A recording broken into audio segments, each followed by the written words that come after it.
Relatos del lado oscuro. Presenta Thanatopia. Adaptación del relato original de Rubén Darío. Mi padre fue el célebre doctor John Lynn, miembro de la Real Sociedad de Investigaciones Psíquicas de Londres, y muy conocido en el mundo científico por sus estudios sobre hipnotismo y su célebre memoria sobre el olt. Ha muerto no hace mucho tiempo. Dios lo tenga en su gloria. Se han reído de mí y de lo que llaman mis preocupaciones y ridiculeces. Los perdono porque, francamente, no sospechan ninguna de las cosas que no comprende nuestra filosofía en el cielo y en la tierra. Como dice nuestro maravilloso William, no saben que he sufrido mucho, que sufro mucho, aún las más amargas torturas a causa de sus risas. Sí, les repito, no puedo dormir sin luz. No puedo soportar la soledad de una casa abandonada. Tiemblo al ruido misterioso que en horas crepusculares brota de los bosques en un camino. No me agrada ver volar un murciélago. No visito en ninguna ciudad a donde llego los cementerios. Me martirizan las conversaciones sobre asuntos macabros y cuando las tengo, mis ojos aguardan para cerrarse al amor del sueño que la luz aparezca. Tengo el horror de la que, oh Dios, tendré que nombrar, de la muerte. Jamás me harían permanecer en una casa donde hubiese un cadáver, así fuese el de mi más amado amigo. Miren, esa palabra es la más fatídica de las que existen en cualquier idioma. Cadáver. Se han reído, se ríen de mí, no importa. Pero permítanme que les diga la verdad de mi secreto. He llegado a la República Argentina prófugo, después de haber estado 5 años preso, secuestrado miserablemente por el doctor Lynn, mi padre, el cual, si era un gran sabio, sospecho que era un gran bandido. Por orden suya fui llevado a la casa de salud. Por orden suya, pues. Temía quizá que algún día yo revelase lo que él pretendía tener oculto. Lo que van a saber, porque ya me es imposible resistir el silencio por más tiempo. Les advierto que no estoy borracho. No he sido loco. Él ordenó mi secuestro porque... Pongan atención. Delgado, rubio, nervioso, agitado por un frecuente estremecimiento, levantaba su busto James Lynn en la mesa de la cervecería en que, rodeado de amigos, nos decía esos conceptos. ¿Quién no lo conoce en Buenos Aires? No es un excéntrico en su vida cotidiana. De cuando en cuando suele tener esos raros arranques. Como profesor, es uno de los más estimables en uno de nuestros principales colegios y, como hombre de mundo, aunque un tanto silencioso, así prosiguió esa noche su extraña narración. Desde muy joven perdí a mi madre y fui enviado por orden paternal a un colegio de Oxford. Mi padre, que nunca se manifestó cariñoso para conmigo, me iba a visitar de Londres una vez al año al establecimiento de educación en donde yo crecía, solitario en mi espíritu, sin afecto, sin halagos. Allí aprendí a ser triste. Físicamente era el retrato de mi madre, según me han dicho, y supongo que por esto el doctor procuraba mirarme lo menos que podía. No les diré más sobre esto, son ideas que me vienen. Perdonen la manera de mi narración, pues que vivía en solitario en mi espíritu, aprendiendo tristeza en aquel colegio de muros negros que veo aún en mi imaginación en noches de luna. Oh, cómo aprendí entonces a ser triste. Veo aún por una ventana de mi cuarto, bañados de una pálida y maleficiosa luz lunar, los álamos, los cipreses. ¿Por qué había cipreses en el colegio? Y a lo largo del parque, viejas estatuas carcomidas, leprosas de tiempo, en donde solían posar las lechuzas que criaba el abominable septuagenario y encorvado rector. ¿Para qué criaba lechuzas el rector? Y oigo en lo más silencioso de la noche el vuelo de los animales nocturnos y los crujidos de las mesas. Y una medianoche, os lo juro, una voz. James. Oh, voz. Relatos del lado oscuro. Al cumplir los 20 años se me anunció un día la visita de mi padre. Me alegré a pesar de que instintivamente sentía repulsión por él. Me alegré porque necesitaba en aquellos momentos desahogarme con alguien, aunque fuese con él. Llegó más amable que otras veces y aunque no me miraba frente a frente, su voz sonaba grave, con cierta amabilidad para conmigo.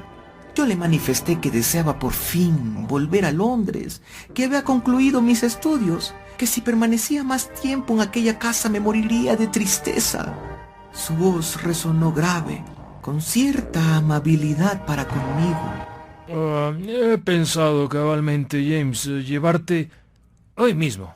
El rector me ha comunicado que no estás bien de salud y que padeces de insomnios, que comes poco. El exceso de estudios es malo, como todos los excesos, y además, quería decirte, tengo otro motivo para llevarte a Londres.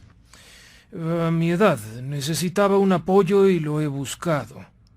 Tienes una madrastra, a quien he de presentarte y que desea ardientemente conocerte. Así que hoy mismo vendrás. Anda, conmigo. Una madrastra.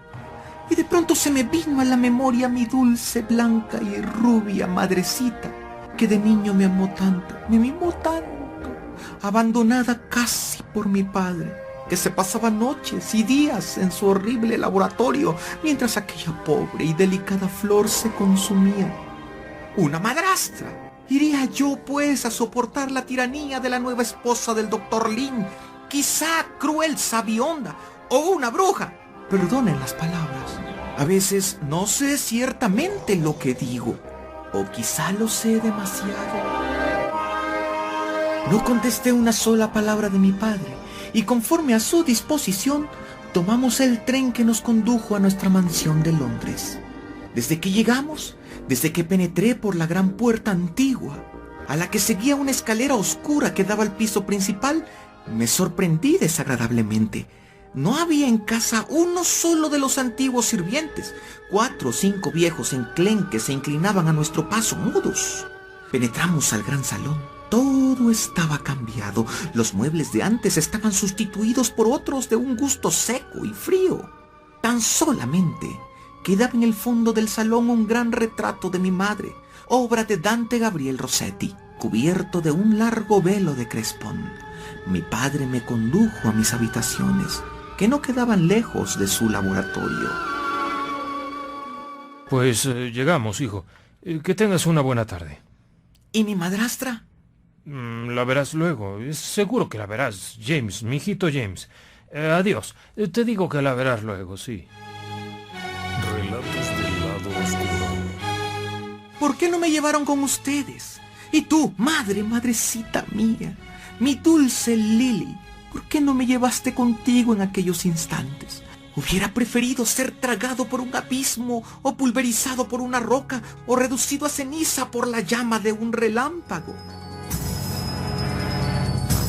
Fue esa misma noche, sí. Con una extraña fatiga de cuerpo y de espíritu, me había echado en el lecho, vestido con el mismo traje de viaje. Como en un ensueño, recuerdo haber oído acercarse a mi cuarto a uno de los viejos de la servidumbre, mascullando no sé qué palabras y mirándome vagamente. Luego vi que prendió un candelabro con 3 velas de cera. Cuando desperté a eso de las 9, las velas ardían en la habitación. Me lavé, me cambié, luego sentí pasos. Apareció mi padre. Por primera vez. ¡Por primera vez!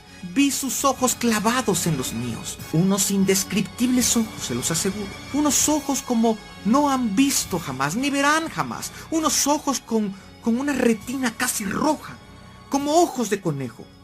Unos ojos que les harían temblar por la manera especial con que miraban. Vamos, hijo mío. Te espera tu madrastra. Está allá, en el salón. Vamos. Allá, en un sillón de alto respaldo, como una silla de coro, estaba sentada una mujer. Ella... Acércate, mi pequeño James. Anda, acércate. Me acerqué maquinalmente. La mujer me tendía la mano. Oí entonces, como si viniera del gran retrato envuelto en crespón, aquella voz del colegio de Oxford.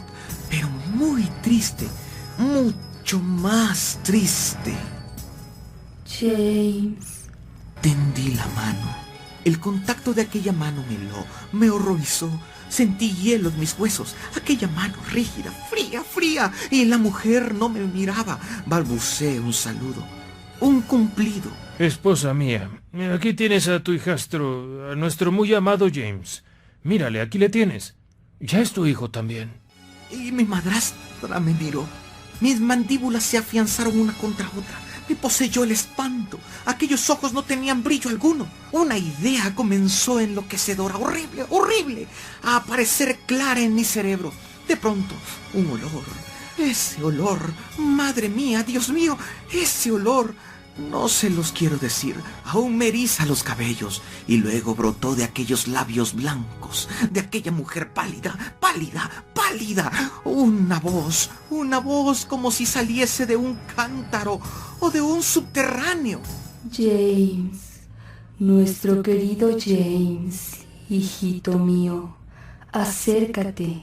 Quiero darte un beso en la frente, otro beso en los ojos, otro beso en la boca. No pude más. Grité. ¡Madre! ¡Socorro!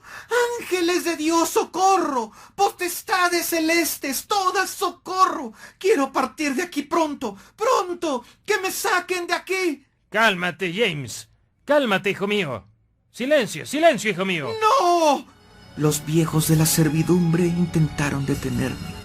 Saldré de aquí y diré a todo el mundo que el Dr. Lin es un cruel asesino, que su mujer es un vampiro, que está casado mi padre con una muerta.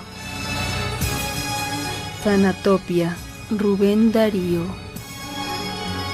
El relato Thanatopia que hoy escuchamos fue escrito por Rubén Darío y publicado en 1893. Félix Rubén García Sarmiento, conocido como Rubén Darío, fue un poeta nicaragüense, máximo representante del modernismo literario y conocido como el príncipe de las letras castellanas. Thanatopia tiene una atmósfera gótica propia de los cuentos de horror, con descripciones de espacios y personajes siniestros, con un lenguaje impresionista, donde lo que predomina son las sensaciones.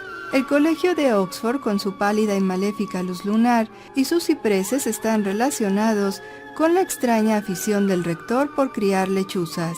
Y su antiguo hogar, que se ha convertido en un lugar extraño y adverso, parece haber tomado su carácter frío y amenazante de su nueva inquilina. Además de Thanatopia, Rubén Darío escribió otros relatos de terror como La pesadilla de Honorio, Cuento de Pascuas, La larva y Huitzilopochtli. Algunos críticos señalan que la propia infancia de Rubén Darío, alejada y sin la protección directa de sus padres, pudo haber inspirado el personaje de James como un ser desolado, triste, huérfano de madre y con un padre adusto por el que siente repulsión.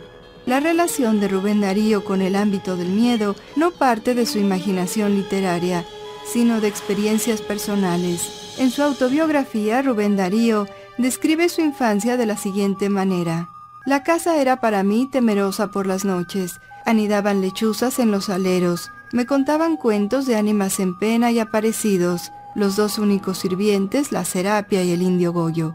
Vivían aún la madre de mi tía abuela, una anciana, toda blanca por los años y atacada de un temblor continuo. Ella también me infundía miedo. Me hablaba de un fraile sin cabeza, de una mano peluda que perseguía como una araña. Se me mostraba no lejos de mi casa, la ventana, por donde a la Juana Catina, mujer muy pecadora y loca de su cuerpo, se la habían llevado los demonios. Oía contar la aparición del difunto obispo García al obispo Viteri. Una noche el obispo Viteri hizo despertar a sus pajes, se dirigió a la catedral, hizo abrir la sala, se encerró en ella, dejó afuera a sus familiares, pero estos vieron por el ojo de la llave que su ilustrísima estaba en conversación con su finado antecesor. Cuando salió mandó tocar bacante. Todos creían en la ciudad que hubiese fallecido.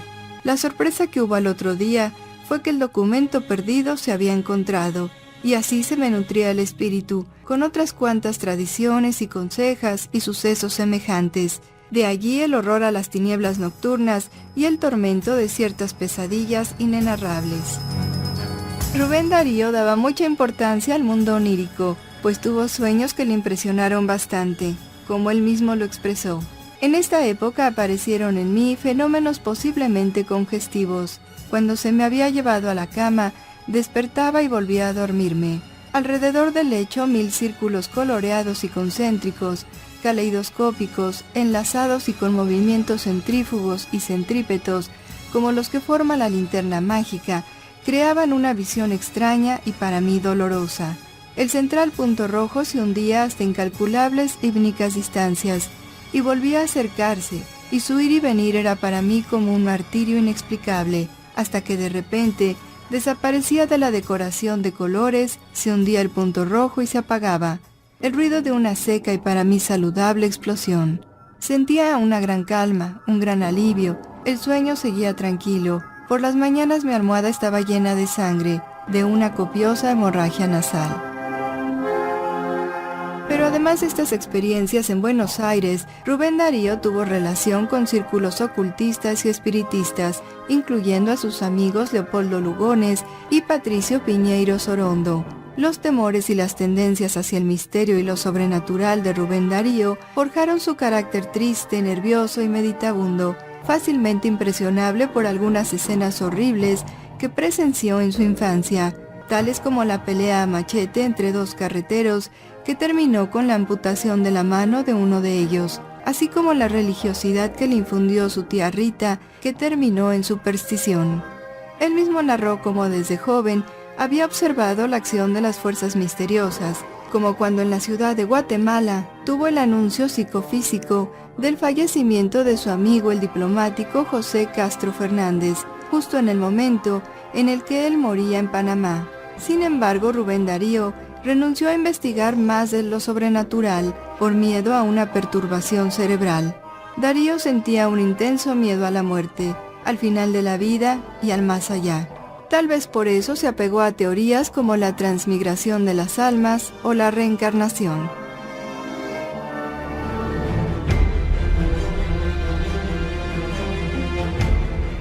Relatos del lado oscuro.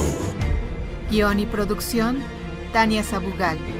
Voces: José Ramón Cantalapiedra, Michel Marín, Rosa Águila, Carlos Zárate, Yolanda Lemus, Eduardo Sabugal, Laura Gaeta y Alejandro Estrada.